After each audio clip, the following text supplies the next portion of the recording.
to Cabinet on Tuesday, the 18th of January. This is our 8th Cabinet meeting held under the current arrangements. And to remind those who have joined us online, this meeting is the consultation with Cabinet, as I have, for the time being, delegated the ability to making decisions for the individual portfolio holders. Previously, Cabinet took decisions collectively, but instead of the usual roll call of members to take the decision, I will seek via a show of hands Cabinet members' general agreement or disagreement with the recommendations in each of the reports. Following this consultation, the decisions of the individual portfolio holders will be published on or before Wednesday, the 19th of January, and implemented the following week from the 27th of January, unless a call-in procedure is invoked. So if we could move to item 1 on there, which is apologies, please. I don't believe we have any. Item 2, announcement from the chairman and or the head of paid service, and I believe there's an announcement from the head of paid service. Yes, it's just to say publicly, we have Ofsted in on a focus visit this week. It will be a narrative judgment at the end of that process, with our next inspection being around 12 months' time. The team worked really hard in terms of improving with the support of members, and it was really just to, for us all publicly to wish them well in the inspection. All they need to do is to show the good work that they have been doing, and I'm sure we'll get the narrative judgment that we want to see. So thank you, Chair. Thank you very much. We now move on to item 3, which is declarations of interest. Do we have any declarations of interest? No, thank you. Item 4 is record of decisions. To confirm the record of decisions made at the meeting of Cabinet held on the 21st of December 2021, which is covered from pages 5 to 12. Are there any are we happy with that? Can I please just have a seconder? Thank you. Brilliant. And if we're all happy with that, show of hands. Sorry, I need to put my camera back on. That would help, wouldn't it? Just so everyone can see. There we go. All in agreement. Thank you very much. We now move on to item 5, which is items raised by scrutiny. And I believe there's been none received. So we move on to item 6, which is the first item on there, draft revenue and capital budget report, which is over to Councillor Payne for that. Thank you. Thank you, Chair. I'd like to present to Cabinet the draft budget for the financial year 22-23. We're presenting a draft budget of 42.345 million to be released for consultation. You'll be aware of the fact that the Council is required to produce a balanced budget. This year, the Council received a 1-year settlement from the government, which actually gave us slightly more than we expected, which is good news, meaning that for the new financial year, our draft budget draws on less than £100,000 of reserves. This time last year, the medium-term financial plan showed we were projecting a deficit in 22-23 of over £2 million. So the draft budget outcome is a really great achievement.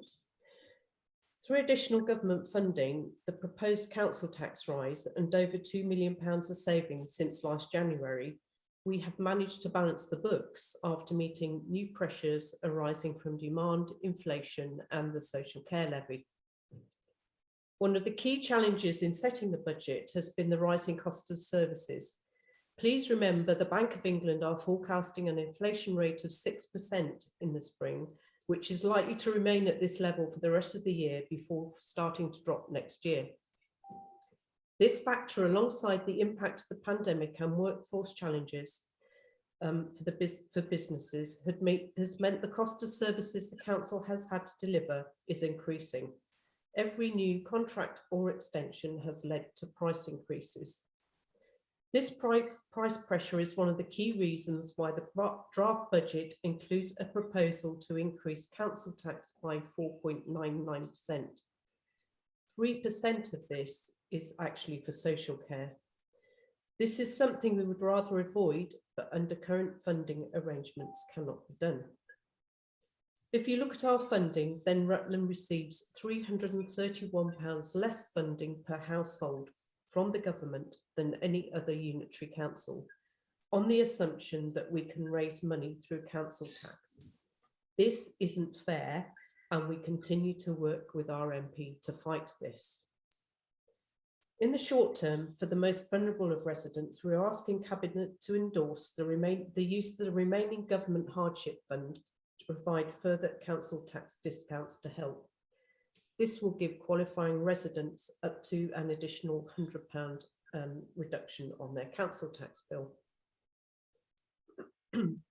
Despite the outcome for this year, we are still seriously concerned about the future, and we are projecting a funding shortfall of over £2 million in 23-24. The latest settlement only covers 1 year, therefore we don't know what funding we will receive for the next financial year. We have to implement new social care reforms, again without knowing if full funding will be made available to meet the costs. We are required to implement a new environment bill without knowing if its financial impact will be funded by government. And there are many other pressures that create financial risk to the budget.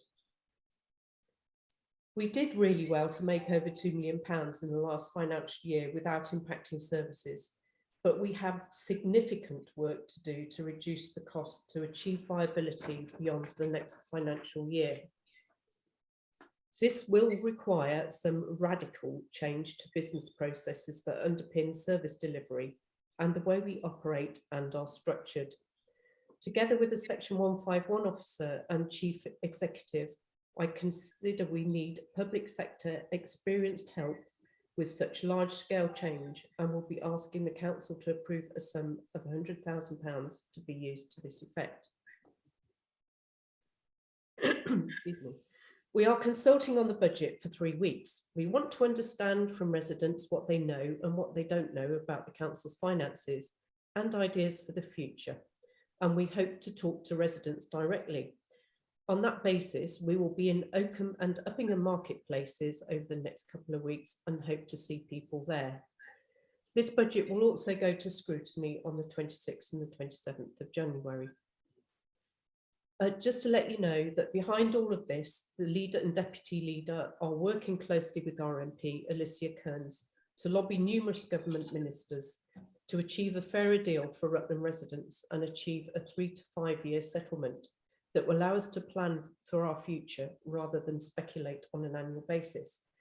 We are also lobbying to ensure the costs of implementing the new acts mentioned above are fully met to avoid any further impacts on council and budget and council tax. And on that basis, Chair, I'd like to ask for any questions. Thank you. Thank you. Do we have any questions or comments, please?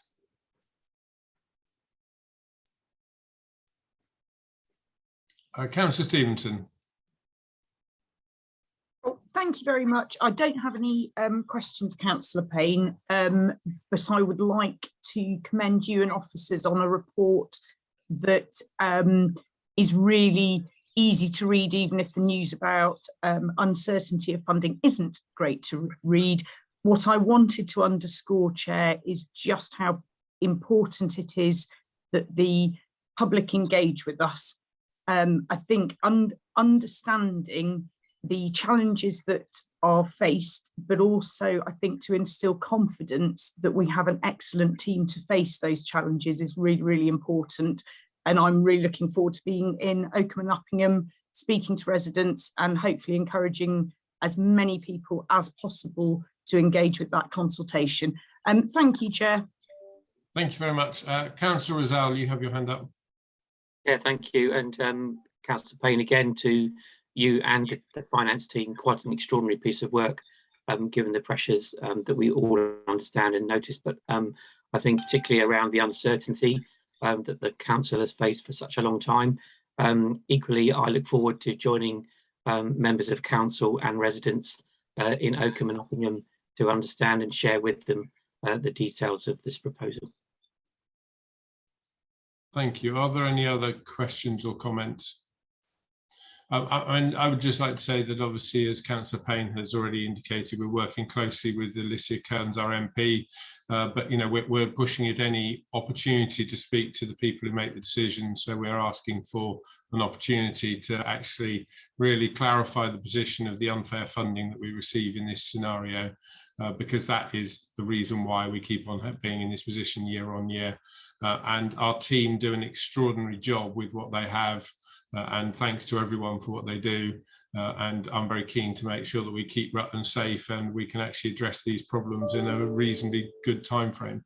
So the recommendations are, I believe, unless there are any other questions, are there? No. That Cabinet, the approval for consultation, the general fund budget for 22-23 of 42.345 million, an increase in council tax of 4.99%, including 3% for adult social care precept, resulting in a Band D charge of £1,917.36. Use of the remaining government hardship fund to provide further council tax discounts to the most vulnerable residents. Authority for the Chief Executive and S151 officer in consultation with the portfolio holder to continue discussions with cost reduction consultants and spend up to 100,000 on a viable project. The question set out in Appendix 8, additions / deletions to the capital programme as per 12.1.2, change to earmark reserves as per 9.2.311, and then note that the funding position may change when the NNDR tax base and local government finance settlement is finalised. That additional revenue or capital expenditure may be incurred in 22-23, funded through 21-22 budget underspends to be carried forward via earmarked reserves. The use of reserves for budget carry forwards is not currently shown in the budget, but will have no impact on the general fund. The estimated surplus of 186,000 on the collection fund as of 31st of March 2022, of which Rutland's share is 159,000. Council will be considering the Treasury management strategy and capital investment strategy separately from the position on the dedicated school grant budget. So if I can have a show of hands to show that we are in agreement or not. So show of hands, please. I believe that David, are you? Thank you. Excellent. So that is unanimous. So we now move on to item 7, which is the Treasury management strategy and capital investment strategy. Seems to be a lot of strategy in there, 22-23. Councillor Payne again, thank you. Thank you, Chair. So this presentation is about the Treasury management policy. The Treasury management policy is about setting our approach to investment and borrowing in the context of our capital expenditure plans. In light of some irresponsible capital expenditure plans in a number of other local authorities, the whole area is under significant scrutiny at the moment, and KIPFA have been consulting on a number of changes, many of which don't affect us directly. KIPFA will be tightening the Treasury management guidelines to ensure councils act prudently. The changes come into force in 23-24, but we are adopting these early where possible. What's being proposed doesn't fundamentally change our approach, though. In respect to investment, we continue to manage a range of short-term investments given the uncertainty over interest rates in the market at the moment. Also, we will continue to adopt a safe and low-risk approach to investment. It's important to note that the credit agencies we use do take into account environmental factors in the credit rating system. And this is one thing we will actually look at further in depth over the next 12 to 24 months. At present, there will be no change to our investment approach, and we continue to invest with AAA rated banks and building societies. Credit ratings do take into account environmental approach when they are awarded. We will work with other local authorities to see how practice might evolve to invest in green technologies in the future, but security of investment will always override the rate of return. Our strategy on borrowing is that we will avoid it if we can, or only if it's absolutely required. Borrowing is one area where we have made a technical change in response to KIPFA advice. We will not borrow for purely financial gain. For example, we won't make speculative investment, say in a property in Edinburgh, just to gain a potential return on investment. However, we will borrow to invest to solve a local problem where there is a financial imperative, gain and benefit to the Rutland community. Using another example, we could, for instance, purchase a care home if we could run it more cheaply than a third-party provider and remove revenue costs from the council budget. To reflect the new kit for guidelines, we have removed the £10 million, which incidentally would have been borrowed from set aside in the capital budget to make purely commercial investment. And we have reworked our commercial investment strategy into an invest to save policy. We will consider any borrowing on a case-by-case basis if we need to, in line with the new guidelines. In relation to the capital strategy, this sets out our approach to capital spending and at the moment is quite short term. We want this to be a long-term capital investment plan. So over the next 12 months, we will be building and developing our capital strategy with a 10-year vision to underpin the new corporate plan. This will give the Rutland community a view of what the council will be investing in over the next 10 years. Chair, I ask the Cabinet to support the Treasury management and capital investment strategy so that we can take them to council for approval. I'm happy to answer any questions. Are there any questions or comments, please? I do have one if there's nobody else having their hand up at the moment. I welcome this sort of 10-year view. I think it's a very important step and follows quite nicely with some of the work that we've already been doing on the future Rutland conversation and things. And that clarity should help to give a little bit more certainty about stuff. Are there any other questions or comments before I? No?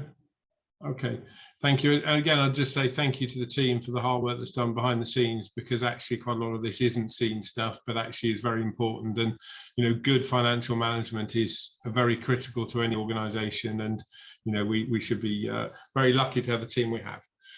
So the recommendation is the portfolio in consultation with Cabinet recommends to Council Treasury management strategy in Appendix 1, including the investment strategy, borrowing strategy, minimum reserve provision statement and the capital expenditure prudential indicators, and B, the capital investment strategy in Appendix 2.